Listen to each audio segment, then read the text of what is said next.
To the Value Investors Club. I'm your host, Timo Wunderlich. Let's get right into it with the VIC readings, the format where we look at the best of the best, the value investment recommendations by the best of the best value investors out there. Today we have Fortune Brands Home and Secure FBHS. Price at the point of filing was $60.50. This is not a recommendation, not advice. Please do your own diligence before investing into anything. Description: Fortune Brands FBHS is a best-in-class building products manufacturer with strong brands and pricing power.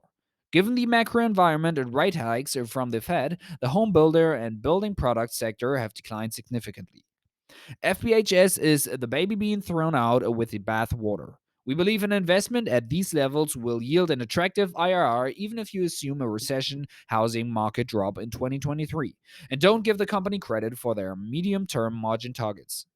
Business overview: FBHS is a leading manufacturer of home and security products. The company currently operates three segments that focus on number one, plumbing fixtures, number two, cabinets, and three, doors, deckings, and security products.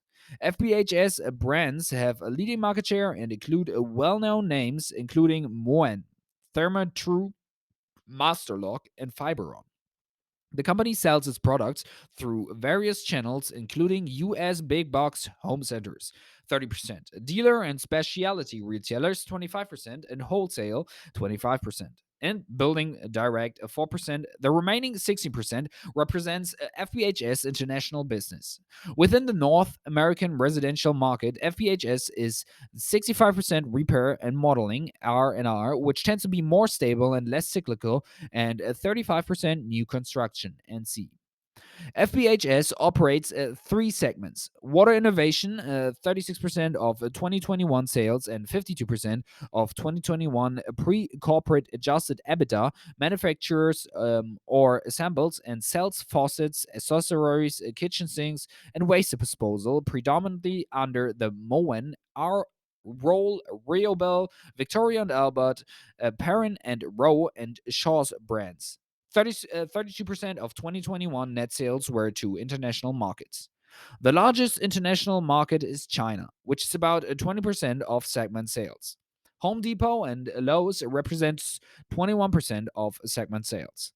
Within the N&A business or NA business, water innovation is 60% to 70%, R&R and 30% to 40% NC. Outdoors and securities, second segment. 27% of sales and 25% of pre-corporate adjusted EBIT, manufactures and sells fiberglass and steel entry doors under the Therma-Tru brand, storm and security doors under the Home Depot and Lowe's represent 30% of segment sales. I'm sorry, I skipped a line. Under the Larson brand and composite, decking, railing, and cladding under the Fiberon brand. Locks, safety and security devices, and electronic security products under the Masterlock and SentrySafe brands. Home Depot and Lowe's represent 30% of segment sales. The third segment is cabinets.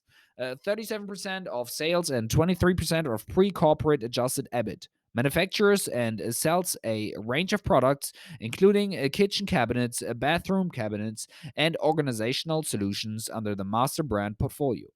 AOK Diamond brands, KitchenCraft, Homecrest, Omega, and Eve. Home Depot and Lowe's represent 39% of segment sales. FBHS is currently in the process of spinning this business off into a separate publicly traded company. Investment thesis: FBHS is a leading market player with a strong brands, scale, and pricing power in end markets with a oligopolistic structures. Moen, Therma-Tru, Masterlock, and Masterbrands all have the number one market share position in their respected categories. Fiberon is the third in the composite decking space, second player in both the composite and PVC decking and markets. FBHS top brands all operate in markets where the top three players make up more than 50% of the market share. Pricing power of the brands has allowed for margin consistency over time, even during extreme environments where inflation was high. Brands matter to large retail customers like Home Depot and Lowe's.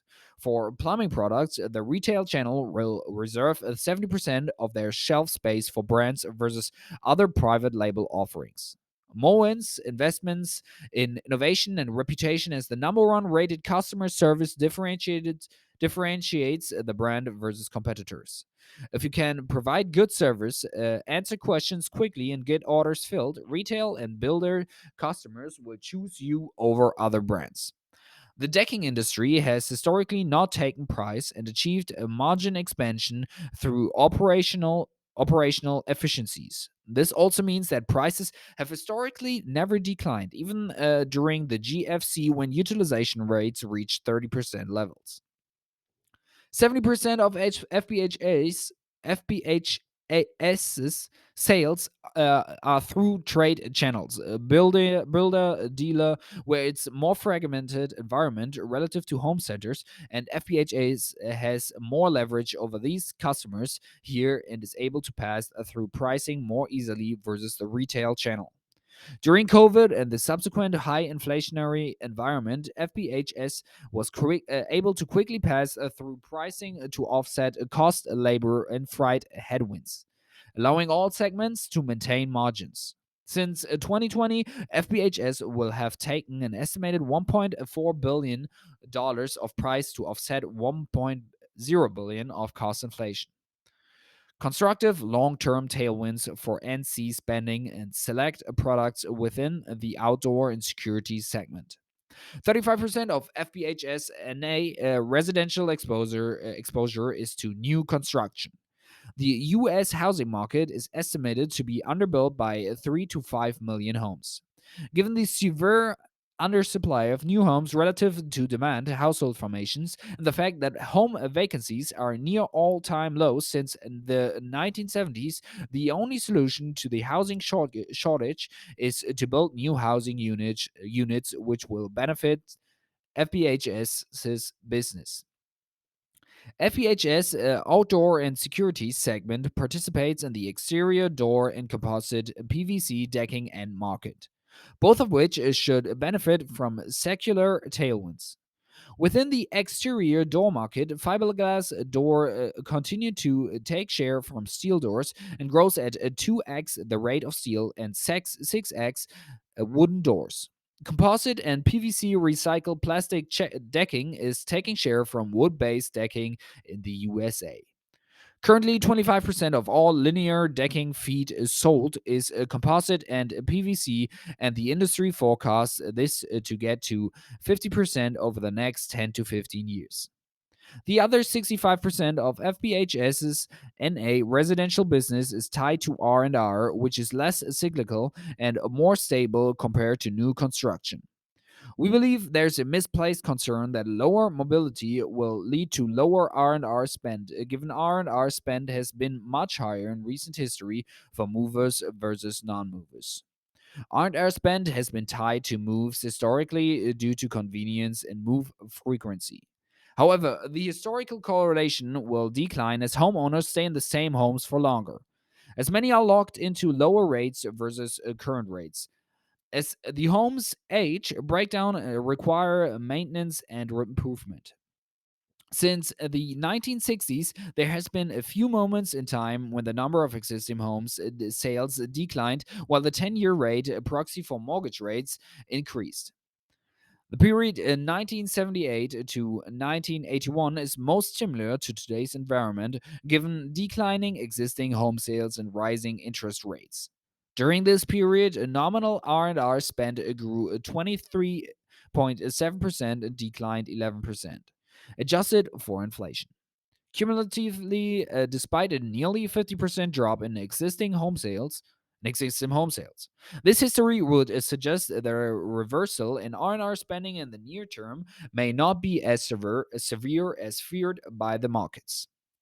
FBHS's valuation is disrupted due to concerns around a GFC-like housing downturn and the cabinet business spin-off overhang.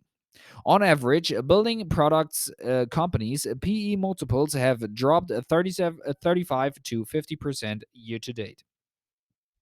FBHS's stock price has been dragged down along with the entire building product sector, driven by concerns around a GFC like housing downturn given rising rates, declining affordability, and high inflation.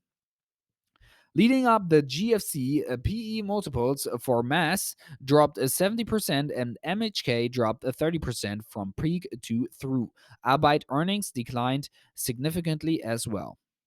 There are several factors today that should suggest a GFC like housing downturn is unlikely. US is short several million housing units today versus being overbuilt by millions of units going into the GFC. Home vacancies rates are near the lows of the 1970s versus during the GFC when they were near the highs given speculative ownership and buying of homes. Rent versus buy was severely imbalanced in GFC, where the cost of ownership was nearly double that of renting versus being at a smaller premium today. Unlikely to see as much selling pressure today versus the GFC because 90% plus of mortgages today are 20 to 30-year fixed rate compared to 50% during the GFC. Underwriting standards were extremely loose prior to the GFC with Alt A option arms and other riskier mortgages, the norm to help purchase increasingly expensive homes that people could not afford. The average loan to value system wide was much higher at 57% versus 27% today. On April 2022, FBHS announced the spin off of its cabinet divisions. Corporate spin offs usually create an overhang due to the event uncertainty this creates until the event is completed. The new FBHS entity is viewed as much as the more attractive asset with better growth and margins compared to the cabinet's spin co. As a result, existing and new investors may be waiting on the sidelines for more clarity around the separation before getting back into the stock. Margin expansion opportunity for the cabinets and outdoor security segment. April 2021, FBHS released their 2020 to 2023 medium term outlook for growth and operating margin targets for each segment. We do not give FBHS full credit for achieving these targets and still get to attractive IRRs. Water innovation plumbing margin is currently above the 22% medium term target. The company expects brand and innovation to continue to maintain margins. Outdoors and securities margins are currently 15% versus medium term target of 70% to 19%. Recent acquisitions, including Fiberon and Larson, have margins below the segment average. Fiberon margins will expand as they move up the price spectrum to mid-tier premium and expand their channels outside of wholesale. Larson margins will expand as they get fully integrated into the Therma-Tru business, which has margins above the segment average. Cabinet margins are currently 10% versus medium-term target of 14%. Margin expansion will be driven by operational excellence and footprint rationalization. Catalyst: completion of cabinet spin-off. Core operating performance. Thank you very much for tuning in. See you next